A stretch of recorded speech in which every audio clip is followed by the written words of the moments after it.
Ladies and gentlemen, boys and girls, children of all ages. Nah, I ain't gonna hit you with that. What up, world? What's going on? It's your man, Darian DH Williams. You can call me DH on the mic. Got my partner in crime, Rio Robinson. What's up, baby boy? What's going on, man? You got a little bit more energy than me, a little bit more pep in your step after what took place on Sunday, but I'm glad to be here. It is Thanksgiving Eve. I'm feeling blessed on this Wednesday evening. Yeah, me too, brother. I'm excited. You know what I'm saying? That it's another week, another opportunity, and another episode of the afternoon kick with Rio and DH. Yes, sir. Man, we're live right now on YouTube. So make sure you like and subscribe and share this wherever you are. Hit that chat. And Rio, you ready to get it popping? Let's get it in. Let's do it.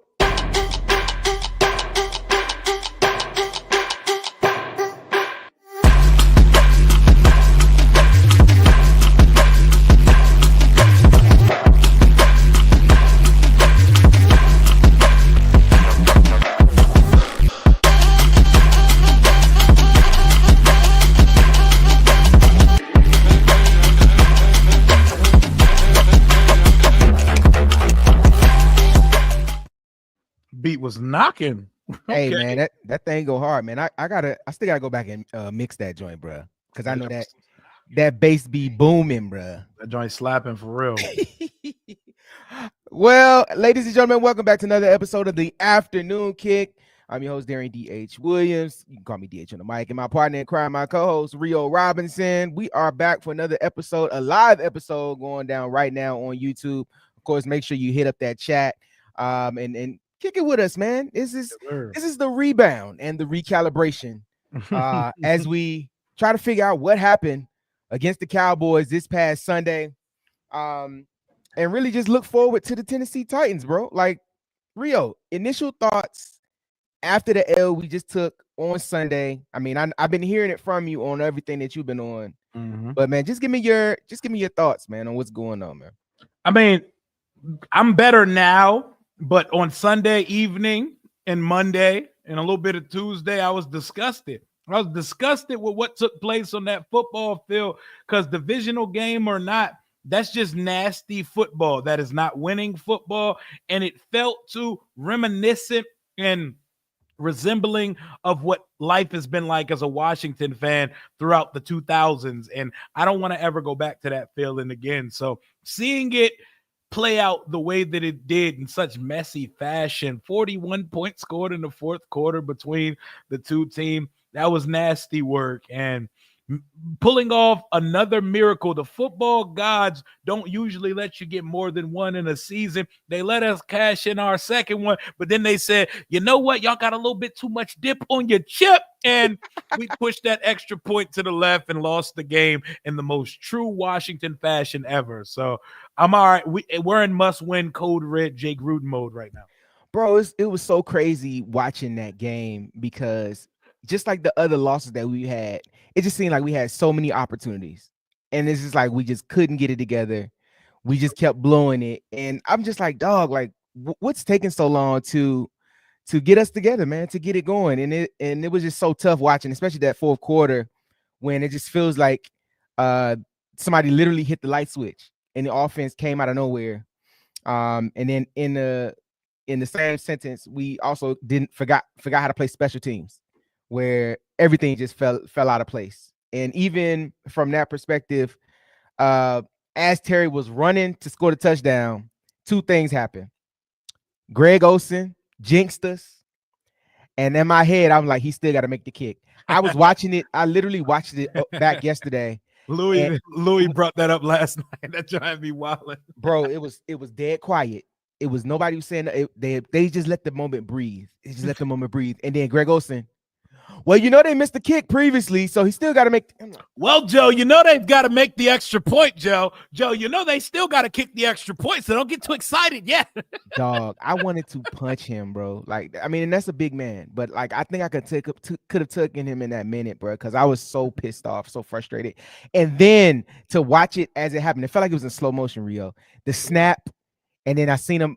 Tress had trouble getting the ball. He put the ball down, and the kick immediately went left.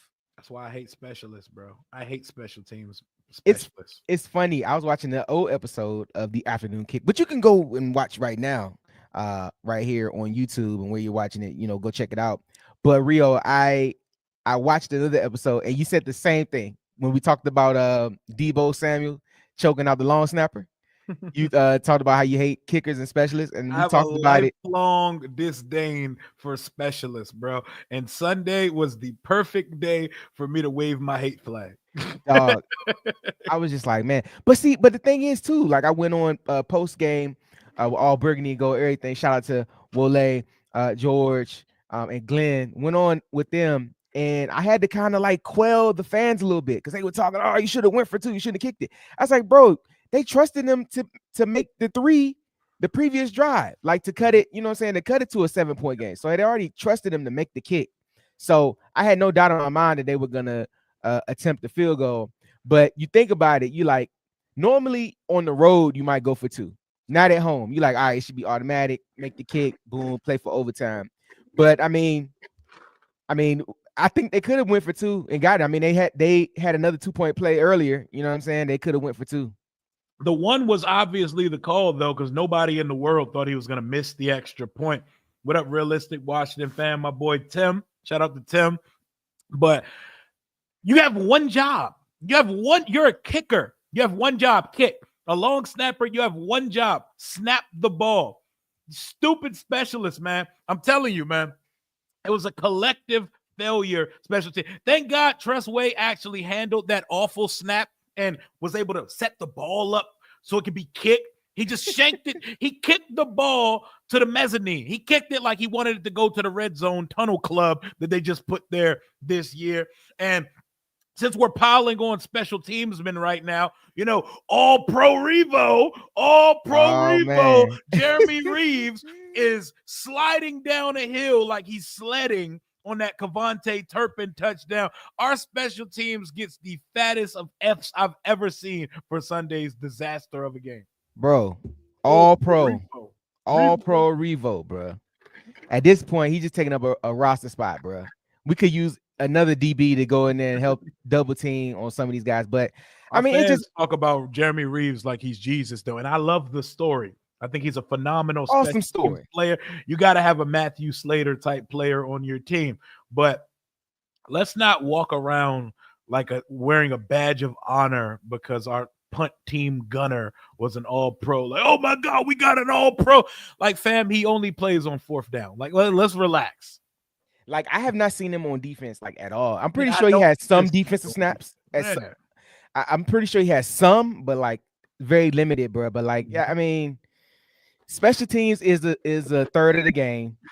That's very important, and a lot of times, it's the routine things, bro. Like that's all you're called to do. So it's the routine.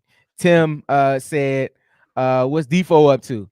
He was playing. He was active. Like Defo was on there. I do remember seeing him. He did special teams. Yeah. But man, Sunday just showed me that we still got a lot of work to do, bro. Like still got a lot of work to do. And then with this, to coincide with this losing streak that we're on, we just kept sliding. And it's like, why did it have to be the Cowboys, bro? Why? And I hate them so much. Yeah, picking this week to lay the most in bed. Like why we do that in front of Jay-Z, man? Right, man. What is it? Hove did that, you know what I'm saying? Like, bro, like, yeah, everybody was in attendance too, bro. Like a lot of people were there. I was surprised. I was like, all these people was there at the game, and then I didn't know we had that many eyes on us, bro. Like everybody watching. Hey, we was hot a couple weeks ago, bro. I wish they would have came in October. One of those games. He would come to the game where it looks like an episode of Football Follies on the field. Hey, had it fast and sped up the camera. All right, you could pretty much put the circus music. You put bunch of Super Mario Kart banana pills on the football field. We block a punt. We block a field goal.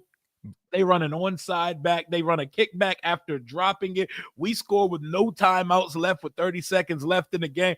That game was on drugs, man. Bruh, every time something happened, it was like this. Like, bro, you achieved another checkpoint. You got Achievement unlocked. Right.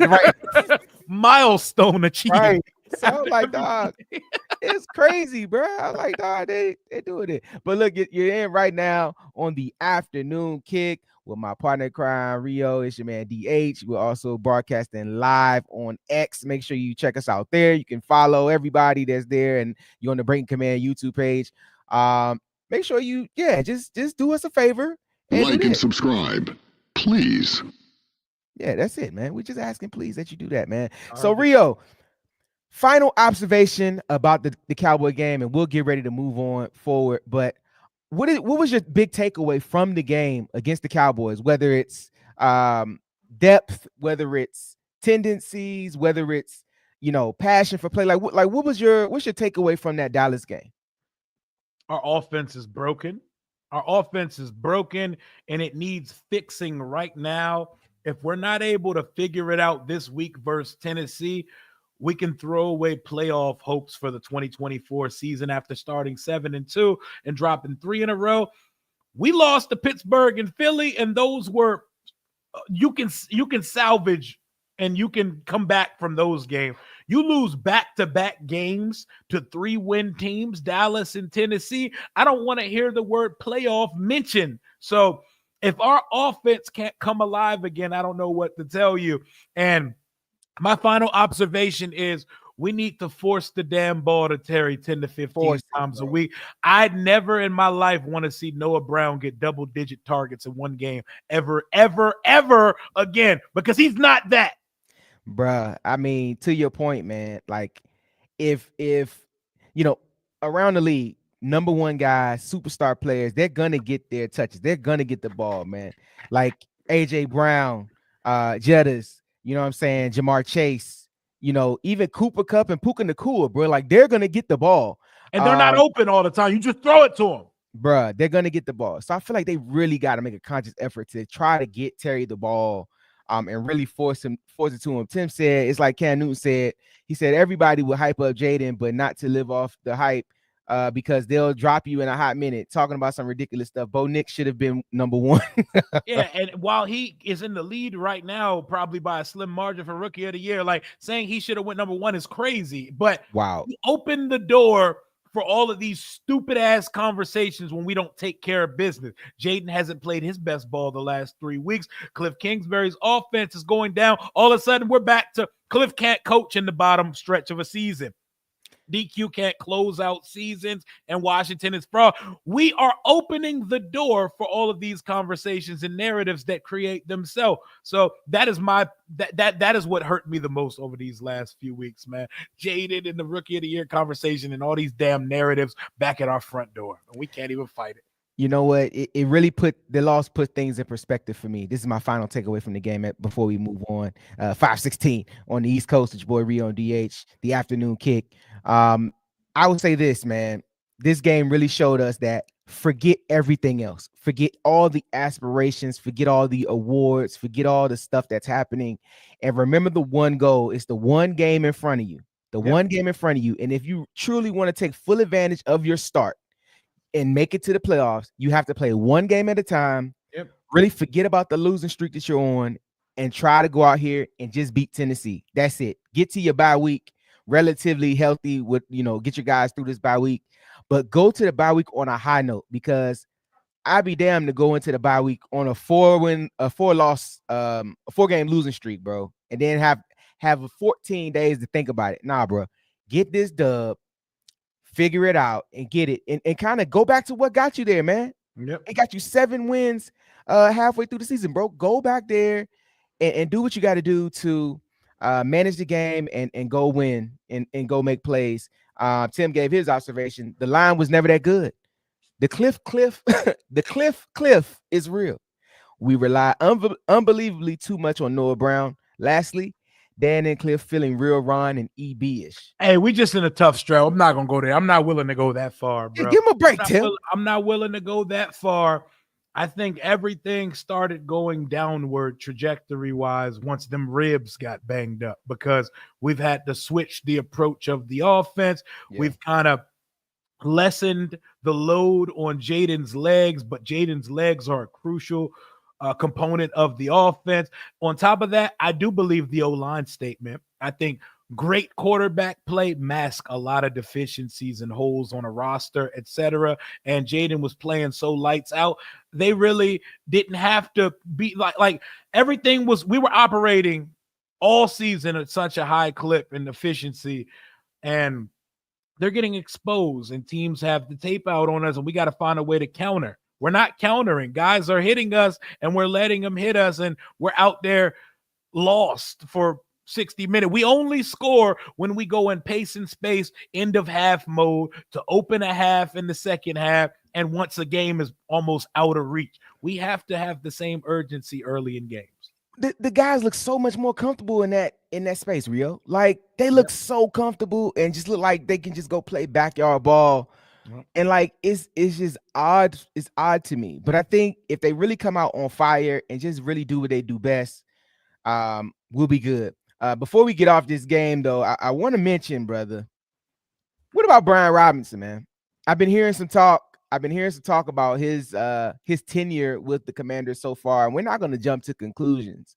But what do you think about him as a player here, and about him as our lead guy going forward? I think it's a liability. I think I love what he can do when he's on the football field. I think on a week in, week out basis, we cannot rely on him being on the football field. And that's a problem for me. On top of that, we don't have a playmaking running back on the roster. Say that again. We need a home run hitter. We have a bunch of guys that can hit singles and bunt and get someone on base. We don't have anybody. We need somebody that can knock that shit out of the park, dude. Yes. We need somebody that can take it to the crib, man. A one cut and go type of back. We got a bunch of plotters and thumpers on the roster. Look, let me tell you something. Mookie Betts is an amazing player. He's a great player. But Mookie Betts plays small ball. He'll hit a home run every now and again, but he play a lot of small ball. You want to clear the bases? Shohei. And in the playoffs, Freddie Freeman. You know, Aaron Judge. You need guys that can clear the bases for you anytime they get up. You know, you want a Barry Bonds, not the drugs part, but you want somebody to get up and they got to think about how they gonna pitch to you. And B-Rob is a fine running back. He's a very fine. Yeah. B-Rob needs a Jahmyr Gibbs so he can be David Montgomery. He needs to be the thunder that counters someone's lightning, but he doesn't need to be the main back in anybody's offense, if we're being totally honest. Yeah, and he's built for, in my opinion, 15 to 18 carries a game. I feel like a good 15 to 18 carries a game, he could get you 80, 90 to 100 yards in those carries. But when you're asking him, and they're all going to be labored, he's going to work for every yard of that. Yeah. But when you're asking him to get chunk plays, he's not going to get that. That's not his game. He's not fast enough, and he's a one cut guy. But I wish it was like the old Adrian Peterson who would bring the thump, but also could take it to the crib. He doesn't have that. Even Derrick Henry has that, where he can thump and then still get to the house. B-Rob just has the thump. We definitely need somebody on that roster that can hit a home run for him, and I think they're going to address that in the draft. They have to, because a home run back is something that we need here. All the backs can't be thumpers, man. Bruh. And then especially when you got a guy like Jaden, like you need to have a lot of speed on the field with Jaden. So then you can really confuse defenses. We'd be like, bro, we got to check everybody. Like they don't have enough guys. They gotta be able to check everybody. And you want to have somebody that can complement Jaden pretty well. Like B-Rob needs the Red Sea to part for him to be effective. He's gonna dive forward for a few yards, and eventually he's gonna break out sometime for a 10, maybe 15, at longest like 20-yard run. But we need somebody who could really get at. We need somebody who could take some shit to the crib, man. We need somebody, man. I'm not saying Saquon Barkley's growing trees, so I can't even use him as an example. But we need, and this is a good running back class in this coming out next year. But we just don't have playmakers, man. And on top of that, Jaden's been off too. It's not all Cliff. Yeah. Jaden's leaving a lot of shit on the field in crucial moments. There are big plays. He's passing it up because He's process oriented. I'm not trying to compare him to the guy like Kirk Cousins, but like Kirk Cousins, they're kind of perfectionists. If they don't like it immediately, they won't take the chance. And we're leaving stuff on the field because Jaden hasn't been confident in some of the things he's seeing. He won't force the ball like I feel like he should. There are guys open still. If you think guys are not open at times in this game, you need to see this game from other angles and find the all 22 or someone that you know that has it, because there are plays still being schemed up and Five is not getting the ball to these people. Yes, sir. Yes, indeed. My partner in crime, Rio Robinson. It's your man DH right here on the afternoon kick as we rebound and recalibrate for this week against the Tennessee Titans. And on this show, Rio, we don't have a format, so we can talk about and do whatever we want on the show. And I'm going to go off on a quick little tangent, if you don't mind. You mentioned the name a few seconds ago that kind of piqued my interest. And I said, you know what? Saquon should be the MVP. Saquon is balling and he is going crazy, where now I'm on the edge of my seat watching him like, bro, to run for 250 yards this past what? He had 270-yard touchdowns on Sunday. Bro, like, that's crazy, bro. Like, what? Crazy. Like, and then the Giants, bro. As the Giants crumble, I smile because this is all self-inflicted, bro. They went to the top of their medicine cabinet, grabbed the needle, put the medicine inside the needle, and proceeded to find the perfect vein and inject it in themselves. And now they want to blame everybody else. They picked Daniel Jones over Saquon Barkley last year, and Daniel Jones now plays for the Vikings. What? So how'd they let this happen, bro? I don't feel no bad way about the Giants. I don't care. This is their own doing. They've already messed this up. But to let Saquon go to first of all, let him go in the division, and then for him to ball out the way that he's balling. Rio, what do you think about Saquon, dog? Like, tell me, bro. Like, we don't get to talk about other players and other teams too often. Hit up that chat too, man. Talk about Saquon and say what you want to say. But Rio, what you think, dog? Saquon Barkley has left Earth this year. You don't let a player that's that good go to Philadelphia where they don't even need much. Like, oh my God. DeAndre Swift fried in that offense. And now you have Kellen Moore calling the shots, who usually abandons the run. You can't abandon the run when you got that boy on your team. 270-yard touchdown, 260 yards. He's like 700 and some change away from the NFL rushing record held by Eric Dickerson. 2,105 is the record, I believe. Was Saquon Barkley's at like 1,392? I want to see him get it, bro. He has 1,392 rushing yards with 6 games to go. Are you serious, bro? That's crazy, dog. I know Lamar is killing it. I know Josh Allen is on the upward swing, but I know the award only goes to quarterbacks, and they're probably going to give him Offensive Player of the Year.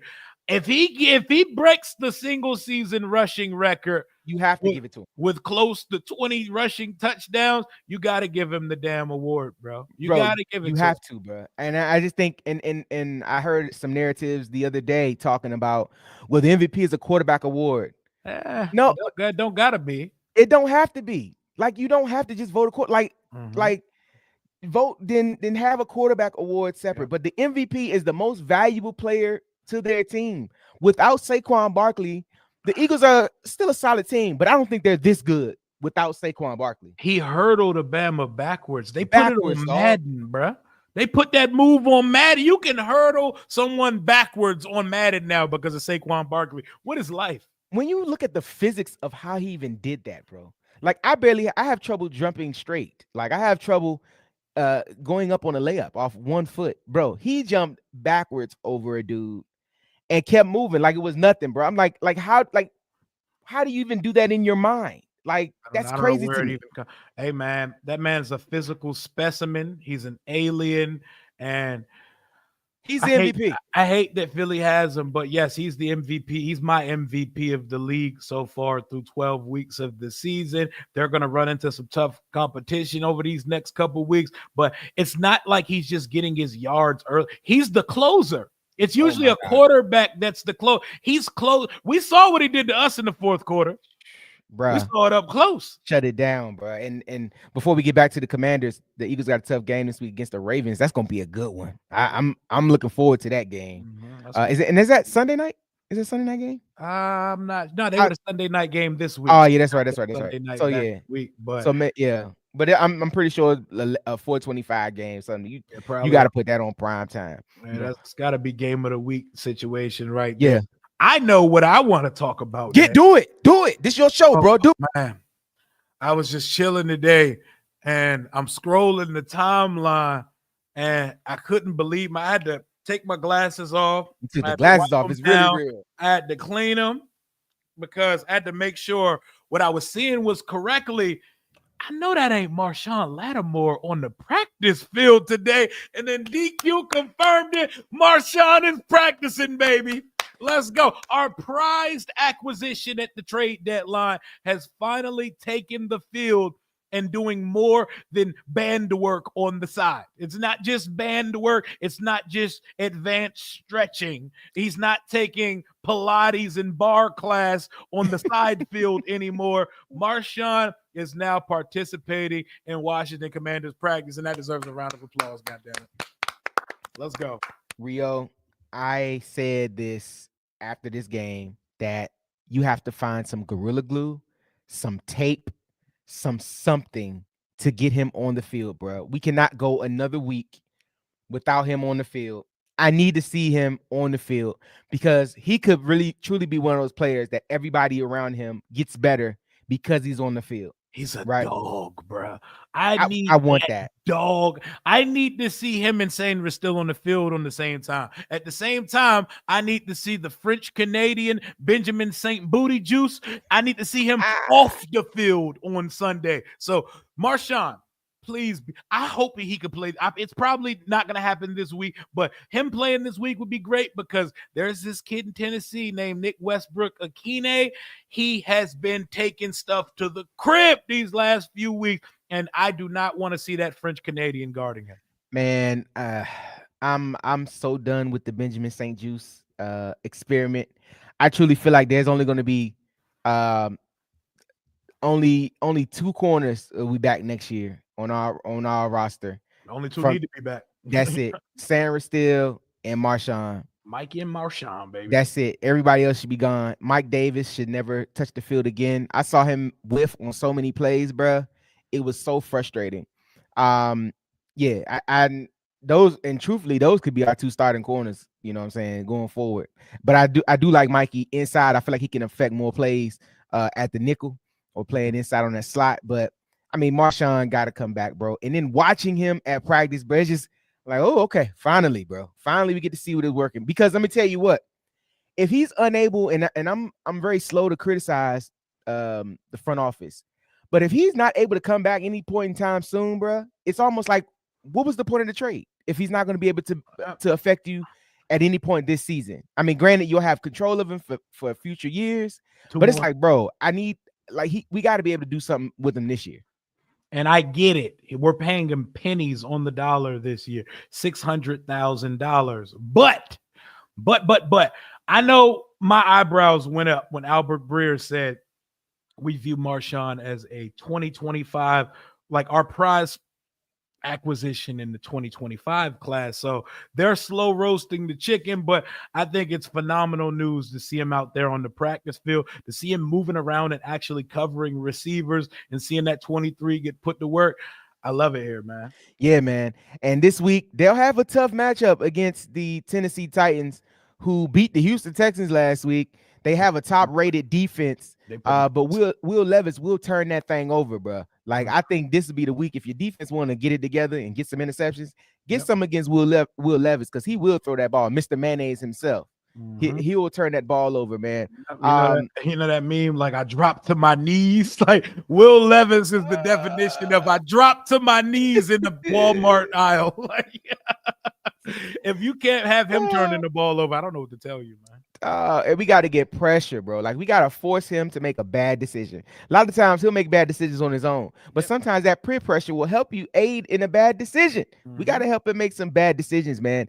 And this week offensively, man, what do you want to see from the team, bro? Like, we're going against a top-rated defense. What do you want to see from your offense this week, bro? Find your identity again. I know it's going to be hard. We may and probably will be without B-Rob and Austin Eckler. We will see, but Let Jaden cook. Be confident. And Jaden, do not be afraid to take off if it's not there. That is why our offense moved so easily. Because if it wasn't there, he was gone. He wasn't thinking twice about it. Bro, find your running lanes again. I think this is you gotta unleash Jaden at this point. Yeah. Feed Terry McLaurin. I don't care how good their defense or their cornerback is. Move his ass around, Cliff. Stop putting him on. If you see that your quarterback has a propensity to throw to the right side most of the time, put Terry ass on the right side and let Noah Brown go get ignored on the left side of the field. We can't have our only good receiver having 16 yards with 31 seconds left in the game. And the only reason he had 100 yards for the day is because he scored an 86-yard touchdown. Yeah, less than 20 before that. Rio, it's very simple arithmetic. It is. Get Terry the ball. Other quarterbacks that shall remain nameless, if they made an effort to get the ball to Terry, it was a lot of time. It was right. I don't care if you got to put him in right. I don't care if you got to put him in the slot. I don't care if you got to put him in the damn backfield. Give him the ball. A lot of those past quarterbacks was F it Terry down there somewhere, and it worked. So why don't you think it'll work with a quarterback that's better than them? You know what I'm saying? Better. Like let him cook. You know, they just said it in the chat. Let him cook, man. And I just think that this has to be the week, bro, because I mean, you know what he could do. He showed you in the waning seconds of the game that at any point in time he could break out and have a play. Because, bro, trust me, when they threw that ball, and I was just like, "What's going on?" And then he started taking off. That's the fastest I've seen him run this year. It felt like he heard our comments and our cries and was like, "Bro, get out of there." And he got out of there and took it to the house, bro. Yeah, his second gear was crazy on that one. I haven't seen Terry run past defenders like that since like 2021. Bruh. And you know, because he an old man now. In football years, he about 40. But, Yeah. I mean, seeing him, do that this past week, man, I loved it, man. Smash that like button if y'all in here too, man. Smash that like button, man, so we can, keep this thing going. The afternoon kick. We're a little late this week. We going live for 5 this week instead of live at 4. Yeah, but we already know you still in traffic right now because everybody's on 95 traveling for the holiday. Bro, whether you're on 95, 66, 295, 495, you locked in right now with the afternoon kick with Rio Robinson and Darian D.H. Williams. So make sure you like, subscribe everywhere. Do all that for us. Rio, this week against the Tennessee Titans, I'm super excited. I truly think we will get off the schneid, and I think we'll get it done. Do you think that this team has set some unreal expectations for their success in the final weeks of this season? No, I think that we've lost our identity over the last 3 weeks, and we got to get back to what we know. The defense has somehow become the strength of the team and kept us in games, and the offense is leaving us hanging. They're leaving them stranded, and they're not holding up their end of the bargain. Yeah. But 1 week at a time, I can't look at the bye week. I can't look at the Saints. I can't look at the Falcons, and I can't look at the Cowboys game or the Eagles game. I'm just trying to beat Tennessee. I'm not trying to talk about no playoff picture. Nope. I'm just trying to get to win number 8 on the season. This would be our first time having 8 wins at this point of the year since like 96. So let's get back to doing that, man. Rio, let me tell you, man, I kind of liken it to this example, and bear with me, guys, and gals too. You meet that superstar person. And you're like, oh my God, he or she looks so amazing. Body built right, face card ain't declining, breath smell good, smile is just banging, eyes pretty, hair long, short, whatever you like, whatever you into. And then the next time you see them, they look completely different. Yep. They set an expectation that they were going to be bomb every time. And the next time you see them, they just don't look the same. Never meet your heroes. Listen, I feel like to the fan base, that's kind of what happened this year to the team. Mm-hmm. The team said, "Hey, look, we're not that cute. You know what I'm saying? But I can do it up a little bit." So the team said, "We're not that cute." They were a 5, and then they were 10s consecutively. 10s. They banging. So you forgot what the 5 was. And then all of a sudden, you're like, oh, dang, they are 5. Oh, boy. So what you're saying is the BBL is leaking. Leaking. BBL Drizzy. Man, come on, BBL Drizzy. Bro, don't get me started on him, bro. He called the feds, bro. Oh my God. Let's not even do that, man. This is not that type of show, but I can't sue us. Man, him. Look, send him and St. Juice to whatever border you choose, bro. Send them out both out of here. Man. But dog, they are truly that team that really set high expectations. I think because when fans started coming in, fans were like, "Hey, look, we're a young team. We may get 4, 5, 6 wins, and maybe slow pace." And then they came out and played well and got to 7 wins, and fans talking playoffs. Some were even saying Super Bowl. Some were saying, we're really the team to beat. We're that good. And then they set that expectation, and now every time they play, even Vegas Vegas had us about 10.5 to beat Dallas. 10.5 in North American football. That's a huge line. 10.5. You know what I'm saying? We lost. And lost. But my knowing love, man. They set that expectation that we were going to be really good, and then we fell back down to earth. But I think now, if you notice in some of the press conferences, Dan Quinn has kind of been saying, "Hey, look, like, we're still trying to stay focused. We're still trying to do this thing one game at a time, X, Y, Z, and kind of like, not literally setting us up for the fall, but kind of be like, hey guys, like, even we didn't expect to be this good. You know what I mean? Mm-hmm. Like, but it's happening. So I really think, bro, if they can just get back to playing good football, like, because that's what we said at the beginning of the season. Like, I don't even care. I wasn't expecting much. I just wanted to be competitive. Just play some good ball and just kind of show what they can do. Expectations change as you see what's happening in front of you, as you're presented with that new data, and new data told us we're here. So it's okay, man. Tim said, I was counting wins. I'm not doing that again. I guess the slight silver lining is that they've all been 1-possession losses. A couple of things go different, and we're 10-2. And which is true. We're not, but let's just get to 8. That's all and number 8 is all I'm worried about right now. Let's get to 8, and Lord knows we need this bye week. Oh my God, bro. I really hope that this is the last late game, the late season bye week, bro. The league literally has to do better, bro. Like, they have to. The league has set it up. They have to set it up where all teams get their bye week between week 7 and week 12. Like, if they could do it something like that on a rotation, but of course they're not going to do that because, I mean, you would think they would. They have a even number of teams. You'd be like, hey, this division need to be off this weekend. You know what I'm saying? Like, they need a mental and physical reset, man. They need it. So we got to go into the bye week with some type of momentum, and this team needs it as bad as anybody. Man, Mr. Underwood, shout out to Mr. Underwood for checking in, man. Right. We fans got to calm down and remember, it's only year 1, and we got $120 million.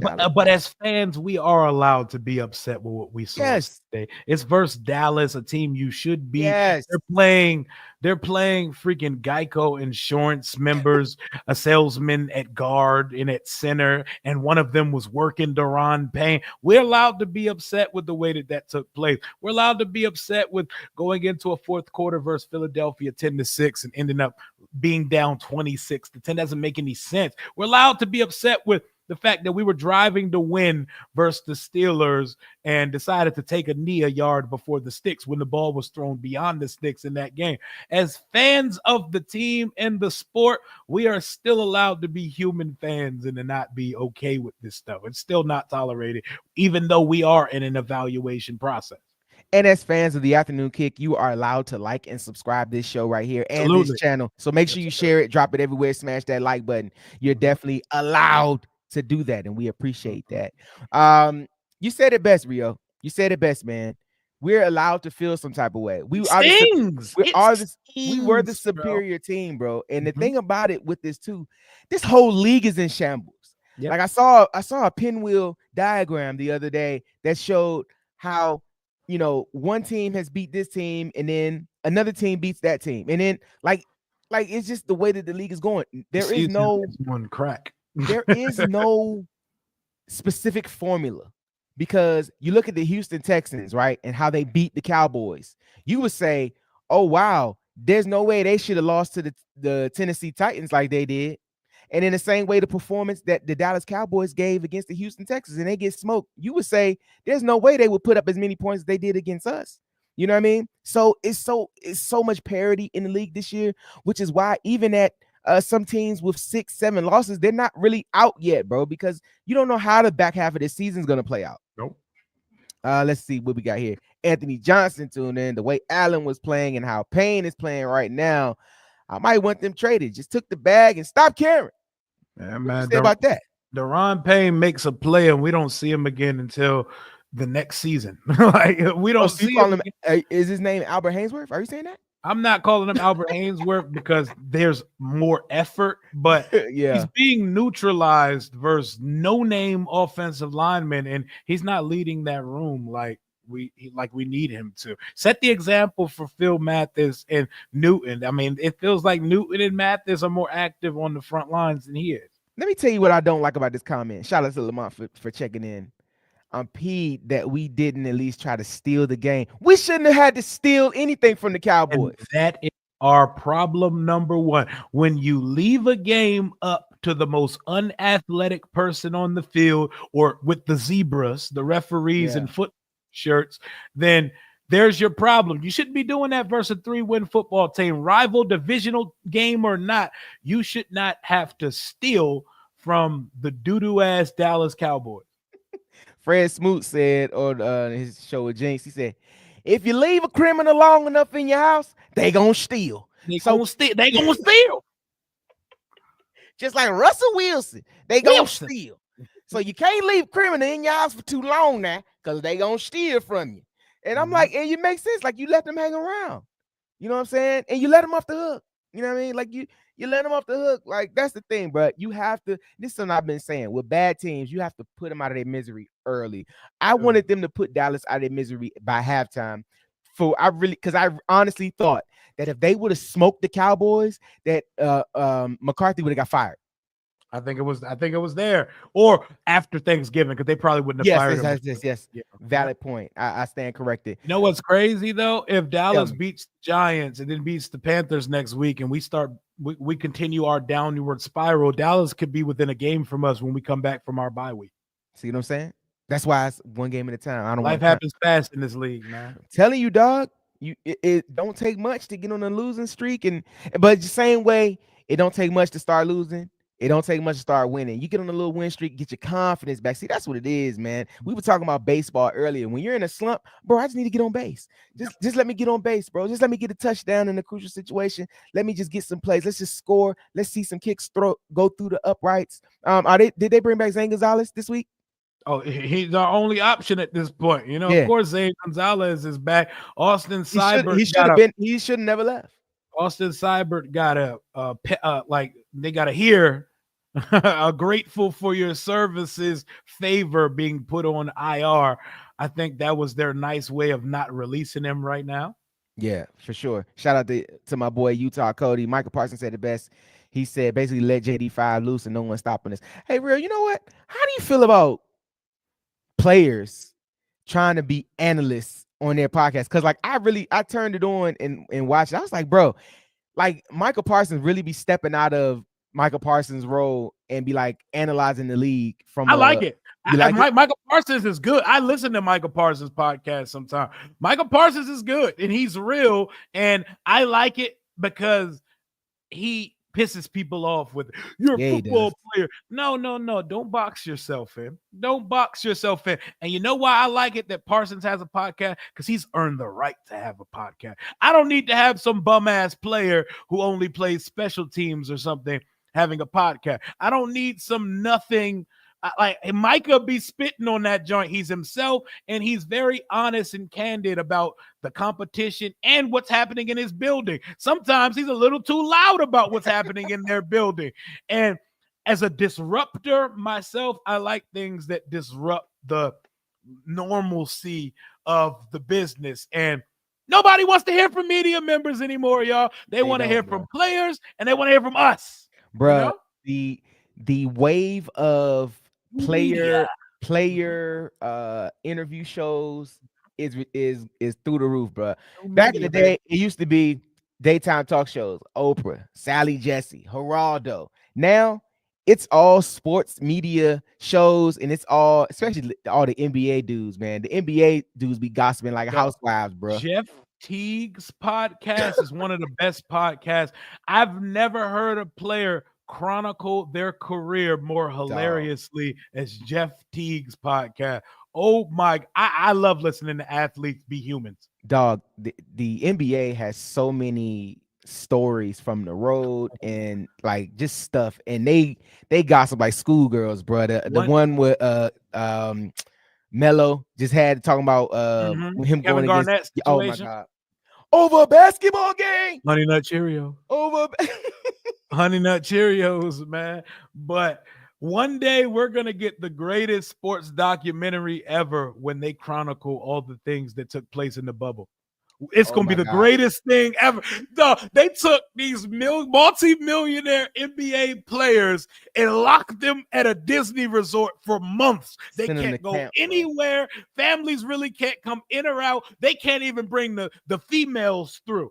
Like, I want to hear about all the rule breaking. They were walking around that joint clicked up and ganged up like West Side Story, bro. Like, I'm sure that the stories that are going to come out from the bubble are going to get some people in trouble. Legendary. They have to wait for the statute of limitations to be up. Like, it has to be at least 10 years before they start. I was listening to one of these pods and they were like, we were really segregated. It was clicked up like we were in gangs. They was like, yo, look at Chris Paul. He's over at the badminton, yo. Like, we should go pull up on him. Like, yo, what are we doing? Like, it was like they felt so childish, bro. They were like, LeBron was pretty much running a video game tournament ring out of his suite in the hotel. Bruh. And they said Bron room wasn't nothing like nobody else's room. Bruh, I'm telling you, dog. Could you imagine if that happened back in the 80s and 90s and Jordan was, bruh, them dudes would have came out of the bubble broke. Jordan would have been running a casino, bruh. Oh man, Jordan would have had the mob in that joint, bruh. They would have found their way in. They'd have been breaking legs. We're going to get the greatest, most unfiltered podcast ever one day when they talk about the bubble, bro. I can't wait, bro. You know they were wilding in that joke. You know there's so much that happened that they couldn't let get out to the media and to get to fans. But I want to see it, bro. I want to hear it, bro. Millionaires, like you said, locked on Disney. With you don't have to worry about food. They had barbers. It was like, bro, it was like 2K, like this parking stuff. Yeah. Like, bro, it was like lit jail. it was like lit rich person prison. You know, like they couldn't even leave the campus. You listen to the Afternoon Kick with Rio Robinson and DH Williams. You remember Buddy on the Rockets got in trouble because he had a female come through? Yes, bro. 2020 was not a real. There's not a real place, man. Bro, my brain literally skips over that, bro. Like, along with that documentary, the documentary of the Dan Snyder debacle and how this team transitioned, I know that's going to be a crazy one. I need the doc and the biopic. Bro, I need it all. The 30 for 30. I need the long form documentary. I need it all. I need HBO to do HBO Max 12 episode biopic series. Give it to about me. Snyder's tenure as the owner. I need Steve Carell playing Dan Snyder. Rio, here's my veins. Inject that with me, brother. I need that. I need that. As we get ready to wrap this thing up, we're going to get back to football because I know that's why you're here. You're not just here to hear us ramble. Maybe you are here to hear us ramble. Who knows? But another thing, bro. Tim mentioned this. Stop throwing the football to John Bates. John Bates is an extra tackle. He did not throw the football to him. He's a tackle with an 80 number, bro. Yep, like, he's a tackle and a receiver number. I read if you're gonna throw it to another tight end, just bring Cole Turner, bro. Like, give me him. He might even send it. Is he not just a fullback for us? Can we not throw him? Does he not understand the offense or something? Why are we throwing the ball to John Bates? What good has ever come out of us giving the ball to John Bates? Nothing. Ever? Nothing. This week, you know what? I know what I want to see this week. I'm gonna tell you, and then I'm gonna get your answer after this. But I want to see the players make the plays. I want to see Jaden be explosive. I want to see Zach Ertz do something crazy. I want to see Terry McLaurin You quit on pull that up. Zach Ertz. Pull up. I know, right?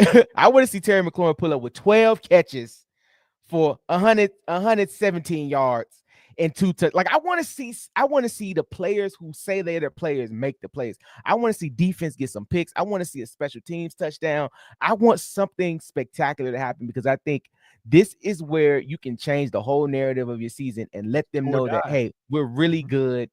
We just had a speed bump.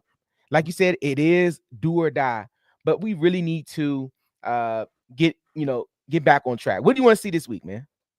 I would love to see on offense, bro. I pretend that everyone else doesn't exist. It's Jaden and Terry versus the world. I would love McNichols and Chris Rodriguez and company to get the run game going.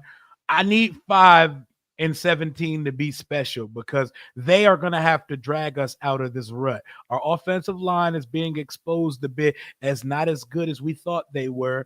We don't have receivers not named Terry, and our running backs are banged up. It's up for 5-17 and Clifford Kingsbury to get back to it, man.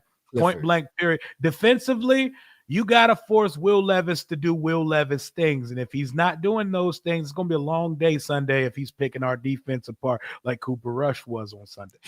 Bruh, do not allow average quarterbacks to come in here and pick you apart.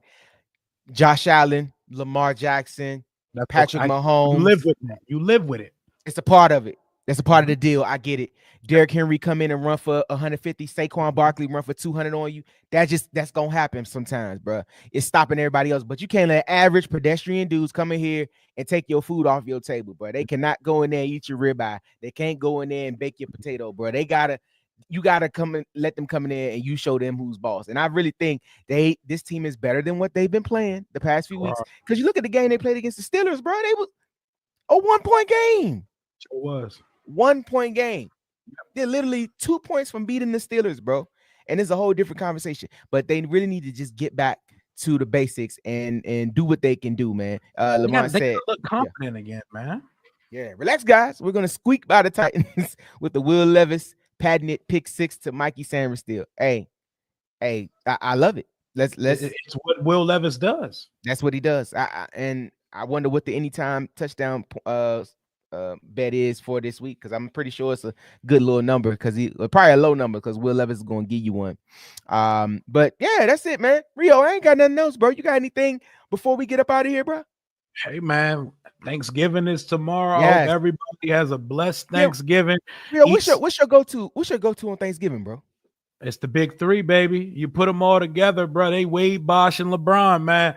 The holiday glazed ham with the baked mac and the candy yams, and they got a touch. I need the juices and each particular thing to intersect on my plate. I need them to form like Voltron. You said physical touch is your love language, huh? It is my number 1 love language, especially on my Thanksgiving plate. Absolutely. Ham, mac, candied yams with the marshmallow topping on it. I need them to all touch on the plate and make sweet love. As the holidays should be about. With all my heart, I love you. Bruh, I need some good candied yams, bro, and some stuffing. Oh, give me some good stuffing with some gravy on top, man. And in my house, yeah, we had turkey, but it was always about the other stuff. We would be making ribs and chicken and everything, bruh. Just give me a little bit of everything, man. And last couple years, we had a good pot roast. I made a good pot roast, brother. Let me tell you. That sounds phenomenal. Had you coming back for more, man. Had you coming back for more. Yeah, me too, bro. And because of that, we can ready to get out of here, man. You're listening to the Afternoon Kick right here on the Breaking Command Podcast YouTube page. Make sure you like and subscribe. Smash that like button. If you like what we're doing, tell us about it, man. Tell us in the comment section that you want to see this every week. At the 4 or 5 o'clock time slot. Go follow Rio Robinson on all his platforms, his YouTube page going up. How many subscribers you got now, Rio? On the YouTube? Under 16,000 subscribers on the tube. He said, how many times Ric Flair mentioned? 16. Yeah, make sure you like and subscribe Rio YouTube page. Of course, while you're there, come come on, give our page a holler. Oh, now. But listen, man, before we get out of here, Rio, we got this game coming up, man. We're going to get it done. We're going to win. And of course, on behalf of my partner, Rio Robinson, I want to wish everybody a happy, safe, and enjoyable Thanksgiving. Enjoy some food, your family, and some football. And we'll catch you next Wednesday on the afternoon kick with Rio Robinson and Darian D.H. Williams. Catch you on the flip side. I was about to say happy Thanksgiving. That's that Dan Snyder. Dan Snyder, you got to sign off like good old Dan, man. Happy Thanksgiving. Mm-hmm.